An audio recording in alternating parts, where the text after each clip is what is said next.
My first wife passed away 12 ago and I was really young at that time. I did my best to get over the loss and move on. I loved her in the past, but it's my past now and I need to live the present for myself. I found another love. I met my girlfriend 7 years ago. I love her and she has always respected that I am a widower. I don't really name my first wife except on occasions when I tell an anecdote where she is there, and I don't have pictures or anything of her in my home. I don't have pictures of anyone actually. Frames do not fit the decoration of the house. I want to give my girlfriend the place she deserves. I've had many bad experiences in a grief help group and learned what not to do in a new relationship. I'm going to get married in November. At first I didn't know whether to invite my first wife's family because I didn't know if they would want to attend, so I never said anything to them or invited them to the wedding. I don't talk with them except for a text every few months, but her mother was the one who texted me to tell me that she would be very happy to go, so I ended up inviting her and her husband. They kinda invited themselves and I have problems with saying no, much more in that kind of situation. On the weekend we were putting some things together and my mother told me that it would be good to put an extra chair in honor of my first wife. That was an idea of my late wife's mother, but she didn't talk about that with me first but with my mother. We pay per seat. Each chair we put up is charged as if it were a person. They would even charge me for drink and food, as if someone was really present, and honestly I am quite tight financially on the wedding, so I think it would be a waste of money and something symbolic, because if I do that for her I also have to do that for all the members of my family who died because they would complain about it. My father and brother also died, so that would be even more money. I'm not a spiritual person neither, so I don't believe in those things and I don't like any kind of ritual or symbolic thing. I also don't want to have a moment to talk about deceased people and kill the atmosphere. I just want a nice and joyful wedding for my girlfriend. Just to make my mother shut up, I said that if someone offers to pay the money I will ask for more chairs. There would be 7 relatives, too many. I knew that nobody was going to pay for that, because I can't spend money in more things, but no one talked and I thought that she would forget that. But my mother said that then I should include photos of me with my first wife when they show the typical video of the bride and groom as they grow up. I just don't want to do that. I even find disrespectful for my girlfriend to put pictures of my first wife when I'm getting married again, let alone make a whole video about those times. It's just weird to me, but I know that there are widowers who have done so. It leaves me confused. My first wife appears in some of the photos I chose to go through in the video, not the one my mother wants me to do. In photos where I'm traveling with friends or family, it's not that I'm hiding her identity or anything like that, but I just want that moment to be my wife and mine. I already healed. My mother has been doing everything to make me feel guilty, and honestly it's hard not to feel guilty when the words come from a person who went through the same thing as me. I know my girlfriend would agree because she's really kind, and she has already said that she is not really interested in what others think because she is the one who will be my wife. I'm the one who feels uncomfortable, Ada?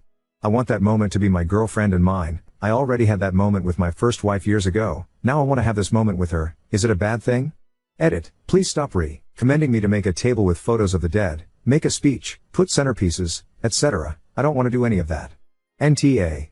Money aside, tribute chairs at weddings mean if only this person were alive today, they would be sitting here. That's true if it would be Op's dead parent or grandparents or sibling. But this is Op's late wife. If only she were alive today, the assumption is that Op would be married to her and not marrying his current fiancée. Even if he were divorced, it is unlikely his ex-wife would attend the wedding now, unless they parted on extremely friendly terms. It seems that Op's in-laws from his first wife just want her to be acknowledged because this is a difficult moment in their grieving process. If Op puts pictures around, and an empty chair and gives a toast, or whatever else they will ask for, then they can pretend Op hasn't moved on and his late wife still takes precedence. Op, don't do it. It takes something away from the most important romantic relationship in your life today, to use your wedding day as a time to honor your late wife. Update 1. I talked to my girlfriend about the exact situation. Until now she had always said that she doesn't care and supports me in whatever I decide. But when I told her that it makes me uncomfortable and what my mother said, she just got angry and told me, let's talk to your mother. She has the balls, I don't have, TBH.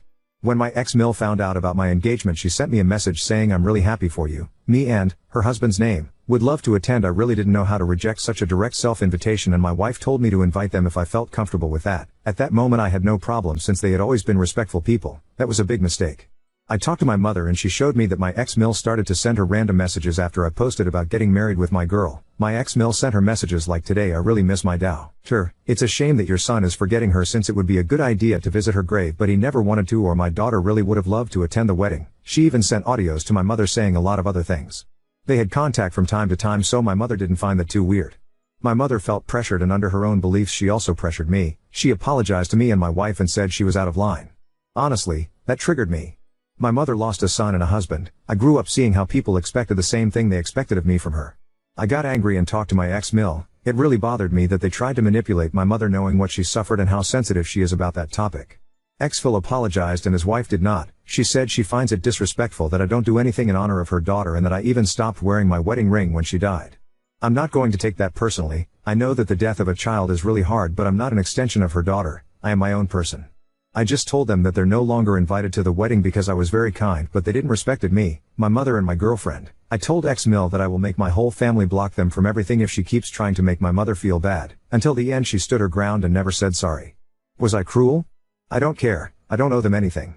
My mother lost her husband and they used that to manipulate her mind. They stopped being my family when their daughter died. I always just had a respectful treat with them, nothing more. I won't make a table in honor of anyone. I won't make a video in honor of anyone or anything like that because me and my wife want it to be a happy day. I'll only have my brother's favorite beer and wine because it's something that cute drunk told me in life that he wanted, ha. My wife said she never lost anyone close to her, so she really doesn't need to pay tribute to anyone. The only thing that will be honored will be the union of me and my wife's because that's the thing that makes my days perfect and filled with happiness. I don't like symbolic things because I believe that the dead are dead and that's it. They are not still by my side or anything like that, but that's my belief and point of view. Everyone can have a different point of view.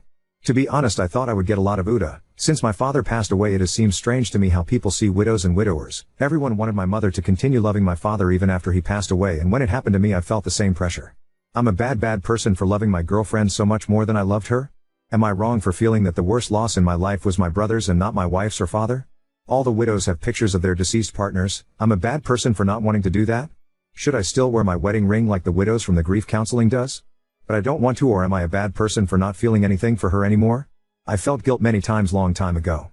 They were questions that I asked myself daily as soon as I began my relationship with my wife, questions that I don't ask at all anymore, but they really tortured me because what is usually expected of a widower is that we are that forever, never the husband, eternally the melancholic character even if we have found someone new. We are always expected to love our deceased partner even if we have a new person because you can romantically love two people at the same time, but what if I don't want to? What if that's not for me and I want to give all my love to just one person? What if I want to move on with my life? I think at this point I'm just venting, so I'm sorry if you made it this far. Ha, be kinder to new wives and husbands and don't force them to be the big person. I felt ready to start dating 2 years later and I met the love of my life a few years later. But I know a lot of married people who shouldn't be because they're still grieving and sending all that mental load to their partners or making them feel like a second place. Please learn that it is good to be alone when you do not feel ready. There's nothing wrong with being single, and don't make an innocent person suffer with you.